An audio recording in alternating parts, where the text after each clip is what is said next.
インタビュー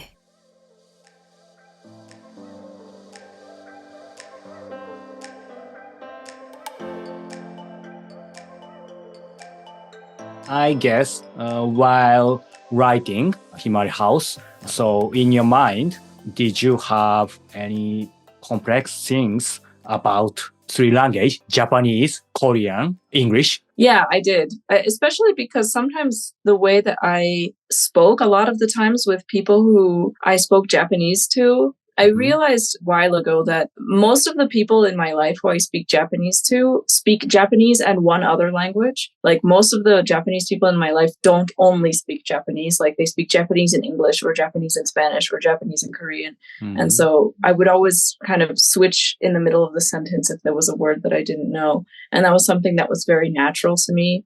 And it's more difficult to do that in a book. So there were times when I would want to switch in the middle of the sentence, but it wouldn't make sense, or the editors would get really like, oh, do we have to do this? Like, can we just like make it more simple, please? I think speaking is a lot more complex than written in a way where, you know, especially when you're bilingual, sometimes you just like switch without thinking about it, but you have to think about the audience and what will make sense to them. So I think Himawari House focuses on three people who, despite struggling with language barriers and cultural differences, right, and nurture their friendship. But personally, whether in my home country or abroad, and whether interacting with foreigners or not, I realized the importance of expressing my thoughts in words and communicate them from various angles multiple times. In this scene, I think this work resonates with everyone, regardless of their experience with language learning or living abroad. In a way, this work not only addresses overcoming the barrier of language, but also gently teaches how to overcome the barriers of the heart. What are your thoughts on this? I hadn't thought about that before this moment, but when you said it, I realized like, oh, that's actually true, because it is, you know, Nao's insecurity is not necessarily like just the insecurity of not knowing her cultural identity. It's also just not knowing whether you have like a ibasho, like a place where you belong in general. And I have also thought about that, like maybe this character's struggle is not necessarily like if it wasn't the cultural identity, it would be something else, you know, like some other feeling of being an outsider. And I think recently I've been thinking a lot about this. I watched, what was it? There was a Netflix special recently with Hoshinogen. Yeah. Feeling like an alien and always feeling like you're kind of on the outside looking at people and watching them interact, but not knowing how to like enter into the interaction. And I think this is like something I've realized is very common of artists, like a feeling of being on the outside and observing. And I mean, I don't know if I would say that it's like something that's necessary, but I definitely think it's very common, like feeling of like not belonging and then using whatever method, whether it's drawing or music or comedy, to kind of transmute that feeling and kind of translate what you see into a way that you can communicate yourself, which is not necessarily always even through words. Like I said, it can be through comics, like, or through singing or whatever it may be. So when it comes to comics, how would you describe, how would you explain the difference between Japanese manga and other comics? Like it's usually black and white. I mean, if we're talking just like technical terms, like it's usually black and white. It's usually like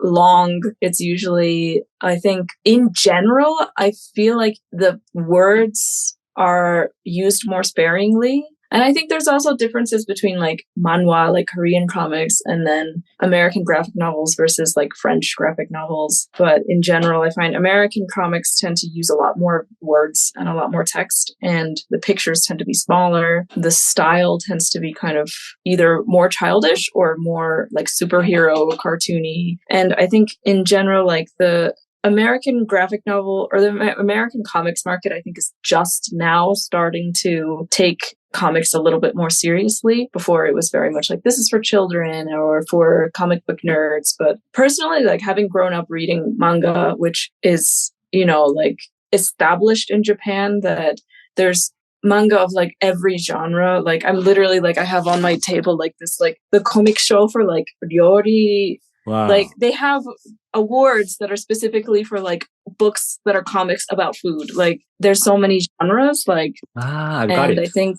I think it's easier to talk about like more different things and be taken more seriously in Japan. I think a more well-established medium there. When I go sometimes to like comic or to like librarian events in the United States, and they talk on panels and stuff about like, wow, I didn't know comics are such an amazing medium. And like everyone's still kind of like in this kind of phase of acting like it's like this new thing that they've never heard of. And I'm having read manga my whole life. I'm like, I just feel kind of weird about like I can't be surprised with you because it's just something that is just very like obvious to me. I saw your profile or any other interviews. Certainly, you were so inspired by Japanese manga, especially Hachimitsu to Clover. I've never read Hachimitsu to Clover. Of course, I know. So that's why yesterday I read only number one, only one book. But I might understood how you describe the atmosphere of Hachimitsu to Clover or Japanese comics atmosphere, especially. But concretely, do you have any tips writing while creating Himawari House, taking from Hachimitsu to Clover or Japanese as a comics manga? Actually, while like the process of actively writing the book, I tried not to read anything new because I was afraid that I would copy too much and like start to compare my work to somebody else's work. And then I think, but before writing it as well, I think I wanted to try to read more things besides just Hachimitsu to Kurowa because, you know, I don't want to make just like a rip-off, like a complete copy. So I tried to diversify a little bit in what I read. Interestingly, because I haven't really gone back and revisited that series in a long time, but yesterday I started rereading another one, which is Umimachi Diary. I see. And I realized like, oh, I think I really also stole a lot from this series, just from the dynamic between these like three main characters who are sisters. And it's also like a series where they're like living in a house and it's just like daily life kind of occurrences. But yeah, I think I try not to read too much when I'm actively creating because I know that I'm insecure and that I'm going to I'll read something and then I'll look at my work and I'll think, right. I try not to do that to myself. Anyway, so now you are cartoonist, illustrator, animator. Honestly, I saw your profile. So who are you? So, I mean, of course, you are a cartoonist, illustrator, or animator, or so every job, every work, but I mean, which is the most focusing job for you? Of course, everything is okay, but I wonder. I mean, right now is comics. I don't know how it'll be in the future. I don't want to kind of define myself by one thing.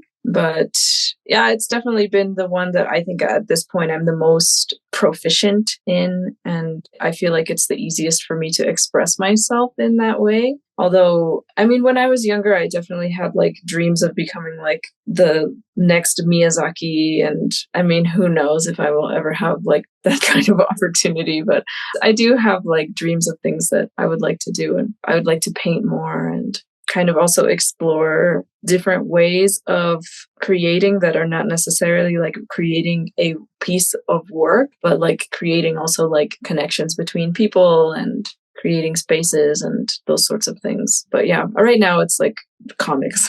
In your field, who do you think is currently the best creator in the world? Creator of comics? Yeah. Oh, that's hard. Well, like my like current idol, Igarashi Daisuke, is definitely like my idol right now. Why do you think so? Both like the artistic style and also the themes that he explores. Every time I read his works, I feel kind of like very moved and like almost like spiritually shaken in a way that is very rare, I think. I mean, I aspire to create things that are like, I think moves me the most about his work is that it feels very big, like, and it just feels like he's he has some kind of connection to like some other dimension, and he's like receiving messages from ghosts or something. And it's every time I read his work, I'm just blown away.